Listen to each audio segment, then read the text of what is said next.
Break پہ مجھے جانا پڑا. منیب صاحب بات بس میں مختصر سے یہ عرض کر دوں کہ دیکھیے Imran Khan P D M کے جلسے ہوئے آپ کو پتہ ہے 2021 میں میاں نواز شریف صاحب نے اس سابق آرمی چیف جنرل باجوہ صاحب اور آئی ایس اے چیف فیض حمید صاحب کا نام لیا.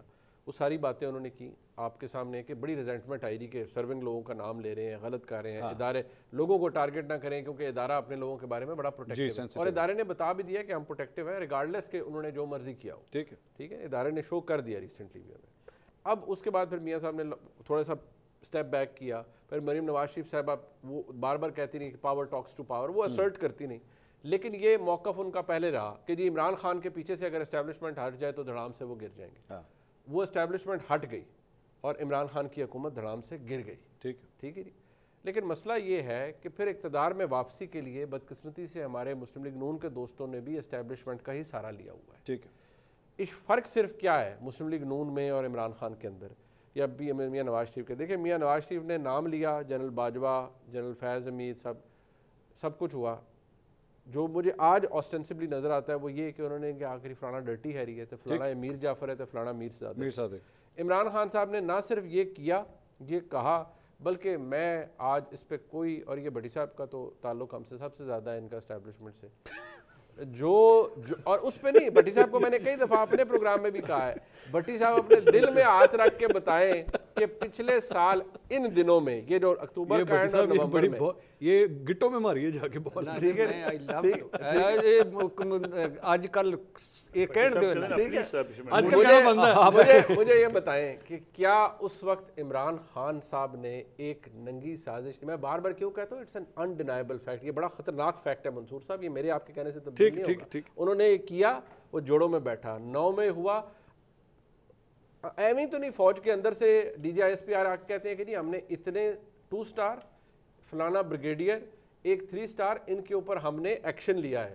وہ ایویں راہ چاہتے وہ کلفی کھا رہے تھے, الیکشن لے لیا ان پہ, کچھ نہ کچھ تھا بھائی, انہوں نے کچھ کیا نا, وہ انسائڈر جاب تھی, ایک میوٹنی ہونے جا رہی تھی اپنے چیف کے خلاف, تو اس لیے فوج نے کریک ڈاؤن کیا نا. ٹھیک ہے. یہ نصرت ملک صاحب, یہ میں آج دیکھ رہا تھا 3 خواتین پاکستان تحریک انصاف کی استحکام پاکستان پارٹی میں چلی گئیں. اندلیب عباس صاحبہ سب سے پرومیننٹ نام ان کے اندر وہ تھا. میں دیکھ رہا تھا 9 مئی کو وہ بھی جا رہی تھی کور کمانڈر ہاؤس کی طرف. نہیں یہی نہیں, ان پر مقدمے بھی تھی, اشتہاری بھی تھی, خدیجہ شاہ کی گاڑی میں, خدیجہ شاہ کی گاڑی میں تھی. خدیجہ شاہ ارسٹڈ ہے, اندلیب عباس نہیں ہے. اور آج جب وہ جا رہی تھی استحکام پاکستان پارٹی میں, چہرہ بجھا ہوا, آنکھیں نم, کوئی خوشی نہیں. مطلب میں نے دیکھا ہوا ہے کہ پاکستان تحریک انصاف میں جب لوگ جاتے تھے دوپٹہ پہنایا جاتا تھا, خان صاحب کے ساتھ تصویریں, بڑا ڈفرینٹ قسم کا ماحول مجھے لگا. میرے خیال میں بہت سارے ایسے اور بھی لوگ ہیں, ایسی مثالیں کافی ہیں جو اس روز موجود تھے, لیکن انہوں نے پھر اپنے آپ کو سرنڈر کیا. انہوں نے کہا جی ہم نے غلط فیصلہ کیا, ہم نے غلط اس وقت جو الزامات بھی لگائے, اس لیے وہ میرے خیال میں ان کو پھر اسی طریقے سے باعزت طریقے سے راستہ دے دیا گیا. کچھ لوگ ایسے ہیں جو شاید بہت زیادہ, ہمارے پاس ویڈیوز جو موجود ہم نے بھی دیکھی, آپ نے بھی دیکھی ہیں, ایک لائن کراس کر گئے تھے.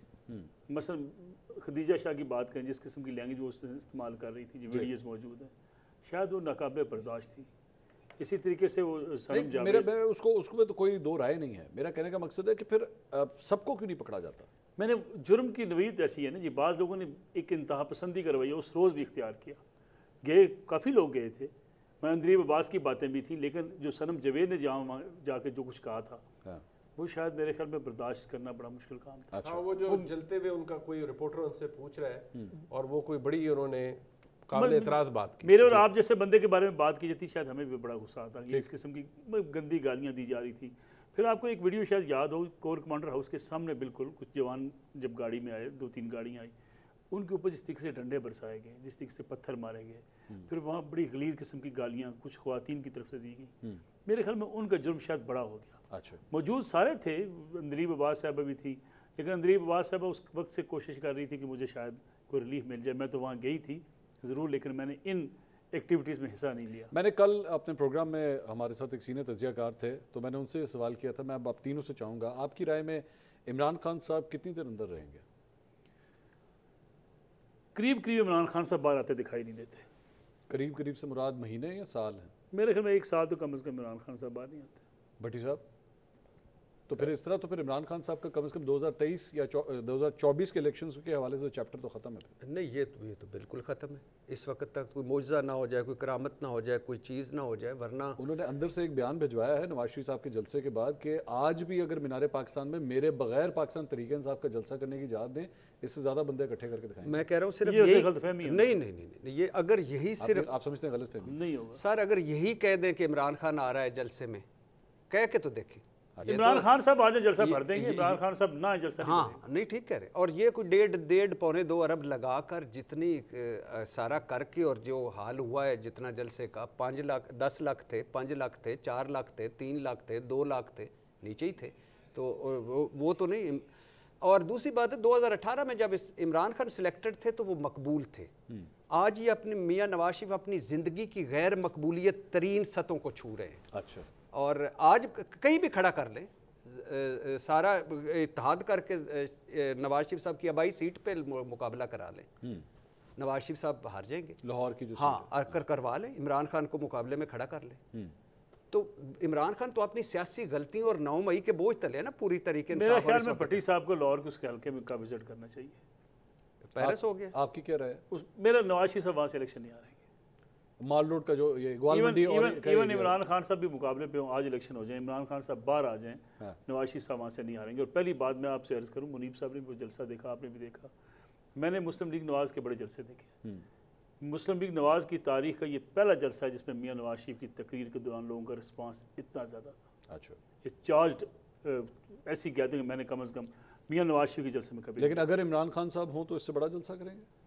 میرے خیال میں مقابلہ ہوگا جلسے کا, یہ ہو سکتا ہے بڑا بھی ہو جائے, ہو سکتا ہے برابر ہو جائے. لیکن یہ کہنا کہ عمران خان صاحب نہ بھی ہو تو پی ٹی جلسہ مینار پاکستان بھر لے گی, یہ خواب بھی ہو سکتا ہے. کہ سر میں کہہ رہا ہوں کہ عمران خان کا نام لے لیں کہ وہ جلسے میں آ رہا ہے, یہ تو جلسی تھی. لیکن اگلی بار کئی روز سے, میں ایک چھوٹا سا جملہ کہہ دوں, کئی روز سے یہ کہا جا رہا ہے کہ جی وہ لوگ لائے گئے, لوگ عمران خان صاحب کے جلسے میں بھی لائے جاتے ہیں. 10 سے 20% لوگ خود آتے ہیں, باقی لوگ لائے جاتے ہیں. لائے جاتے ہیں ہمیشہ ہی. آپ اچھا ٹرانسپورٹ کا نظام دے دیں, لوگ آ جاتے ہیں, لے آتے ہیں. سر 5-5 ہزار فی بندہ ہمارے اسٹوڈنٹس اسلام آباد کے بھیرا سے آتے جاتے برگر اور واپس پہنچانا, اس کے علاوہ 100 بندے موٹر سائیکل جنت کے سائڈ پر. اتنی محنت کی, اتنی تیاری کی, اور امید پاکستان, اور کتنا میڈیا پہ خرچہ, کتنے اشتہار چلے, کیا ایک ماحول بنایا, اس کے بعد یہ جلسہ. ویسے دیکھیں یہ اب کوئی ایم پی اگر لایا تو کسی نے برگر کھلایا. میں آپ کو چھوٹی سی رپورٹ دوں, میرے پاس 3-4 رپورٹس تھیں اسپیشل برانچ کی. کتنا بندہ؟ میں آپ کو ایک ڈسٹرکٹ گنوا دیتا ہوں. اور اسپیشل برانچ کی رپورٹ تھی, آئی سی کی رپورٹ تھی, ایم آئی کی رپورٹیں سامنے آئیں. لوگوں نے خاص طور پہ آئی بی نے مختلف جگہوں پہ باقاعدہ نوٹ کیا کہ کتنی بسیں, کتنی گاڑیاں ہیں. ایک 2-3 ایجنسیوں کی رپورٹ کے مطابق صرف ملتان سے 31,000 لوگ تھے, ملتان ڈویژن سے. اوور آل کتنے تھے جلسے میں؟ میرا ذاتی خیال ہے 1.5 لاکھ سے لوگ اوپر تھے, 2 لاکھ سے اوپر.